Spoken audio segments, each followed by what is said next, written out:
tajaajila jiraachuutti esperando bakkanni guddaatti fatahu kan nagaan ooltee nagaan oolchitee kan nagaan hojjetu nagaan oolchuun yaadni fi guddaanu haa ta'u. Marii keenya marii milkaa'ina qabu marii fiixaan baay'isaa bareedina godhee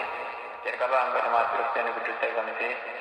kan abboota keenya miidiyaa irratti beeksisa irratti bosonaa irratti akkasumas gaggeessite walitti qabama keenya yaadaa wal marii kanaaf fagoora dhiirota teenyee wal mari'annu kanaaf marii akka bakka tokko teenyee mari'achaa jiru taasistee qulqulluu fura keenya jalqabaan godhumaatti akka nu gaggeessitu yaabbaa keenyaa jenneeti kadhannaa yaabbaa keenya sanirra kan jiraattu hanqii agadaatiifamu mootummaa hanqii adukuu jaalallee keessan irratti akkasii akkasuma lafa irratti ta'u kan nu gobdeena keenya irraan jennee yakka keenya nu dhiisee istoroonni yakkaniif akka dhisnu qorumsa tunan galchii namaan oolchi malee akkasumaan hanqii jira jechuudhaan jechuudha baraaname nagaa gamaa gabree qulqulluu yabbitti maariyaam nagaatiin jenna yaada keenya durbaa foon keenya durbaa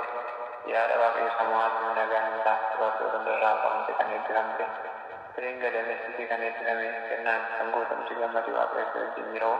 jaalatamaa ilmatti gooftaa keenya kiristoos irraa dhiifama uffatu cubbuu keenya irraa nama qulqulleessuuf galannaffaaf godhamnimmaaf galannaaf fura qulqulluu waaqa tokkichaaf irratti yeroo hundaa bara baraati ameen.